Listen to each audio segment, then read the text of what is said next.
By the mid-1980s, kids weaned on Star Wars, Star Trek, The Last Starfighter, and a bevy of animated action shows wanted to take their simulated space adventures beyond the toy bin. They wanted to experience a laser gun battle for themselves. Who could blame them?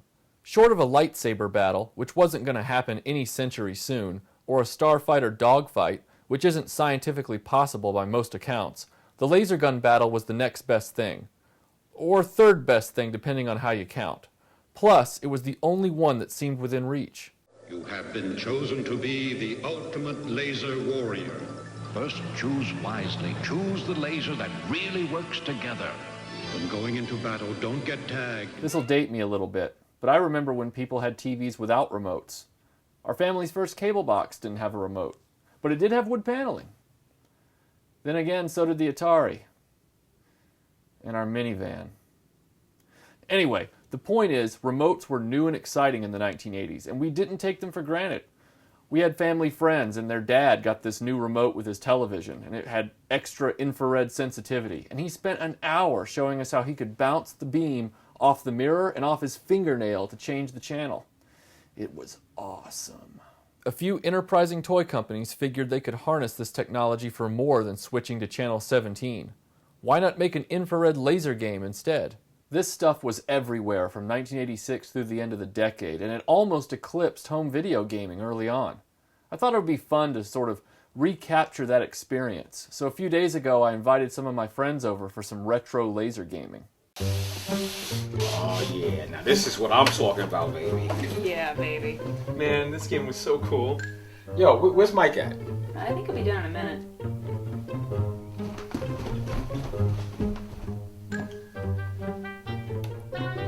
Ready for some laser tag, guys? Oh my damn. The day the Earth stood stupid.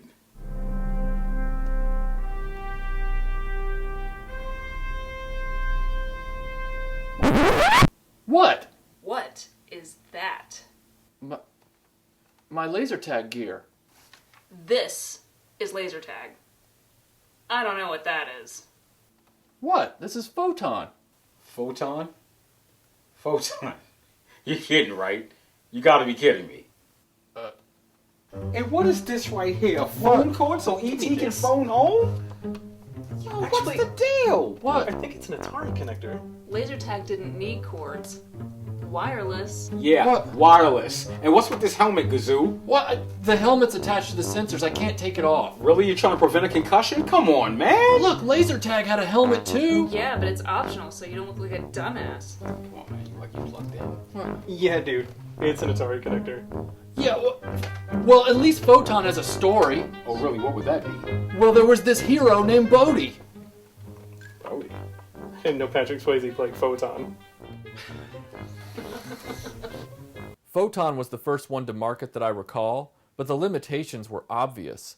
The design of the rig was really goofy, with these pointless plastic boxes on the belt and a tough-to-spot scoring system on the sensors.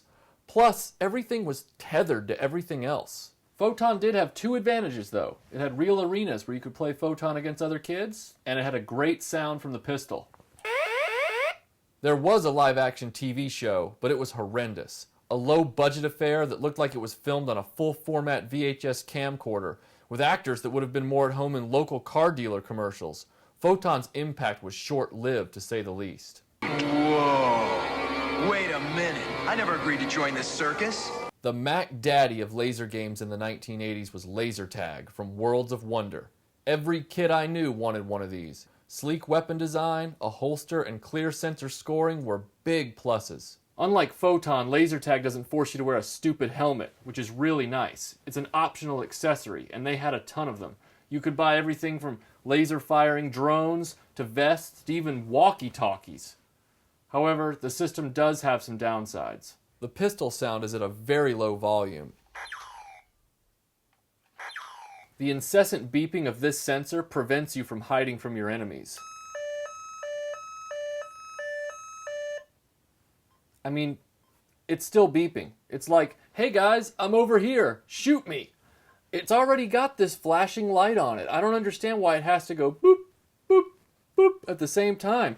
Plus, you've also got a klaxon when you actually hit your target. It's just a big noise maker, and now the beeping gets faster, so now your enemies can really hunt you down. The sensor, worn on the chest, is the only tag point in the basic game. Photon had a sensor on the helmet as well, so there was always a chance to tag your enemies. With Lazer Tag, only add-ons like the cap and the helmet added those sensors, and those were optional. The final gripe I have with Lazer Tag is the finicky seating of the batteries in the Starlight pistol. Whereas the Photon pistol used a 9-volt battery that was clipped into the positive and negative leads, the Lazer Tag pistol relied on 6 AA's, capped by an ill-fitting cover that often lost contact with the batteries, making successive shots unreliable. Imagine someone coming at you and your pistol suddenly isn't working and you're sitting there slapping it and shaking it like an idiot trying to get the batteries to realign. The ad campaign for Lazer Tag was impressive, and they even had a mediocre cartoon called Lazer Tag Academy.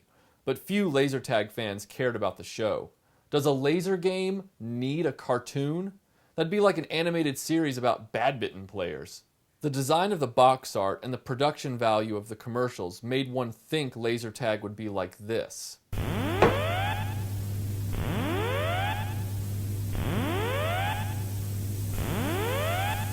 You're a dead woman, Lieutenant. Did you think the company would let you leave here alive?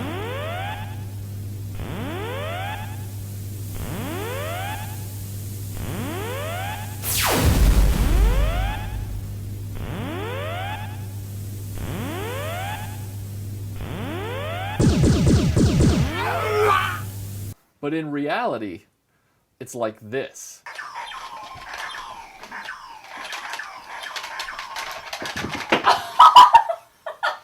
The laser game craze didn't limit itself to toy pistols. A couple of action figure lines got in on the craze as well. And interestingly, both of them are from Mattel.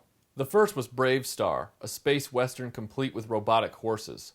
One of the big gimmicks of the toys was the Lazer, which allowed kids to have laser tag shootouts with each other, as well as simulate fast draws with their figures through these weird targeting platforms. The platforms would knock over the figures when hit. The Lazer also triggered breakaway features on the main playset, Fort Kyrium.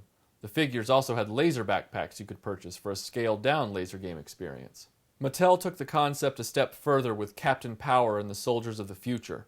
In this series, not only could you engage in laser battles with the main space fighter toys, but you could also play tag with the actual television show thanks to strobing panels on the live-action characters that you could hit or could hit you. Parents weren't wild about this innovation. You could also buy training videotapes that you could fire at as well. If your ship took 5 hits, either from the TV show, the videotapes, or another fighter toy, the cockpit exploded and you had to start over. The laser game fad of the 1980s was pretty radical, but sadly it was short-lived. Cops and parents just became increasingly uneasy about kids running around outside, shooting at each other with fake guns. And so kids moved inside, indoors, onto couches, as the video game consoles took hold. I'll let you decide which one was the lesser of two evils. This is Photon. What the Photon? Photon? Yeah, you got that. I'm sorry.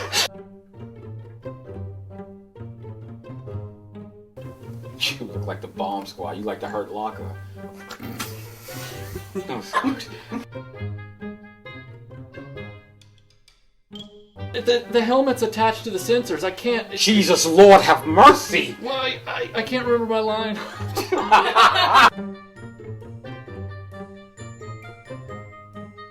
Look at me. Look at me. Look at me. And what's with this helmet, Donald Trump? What?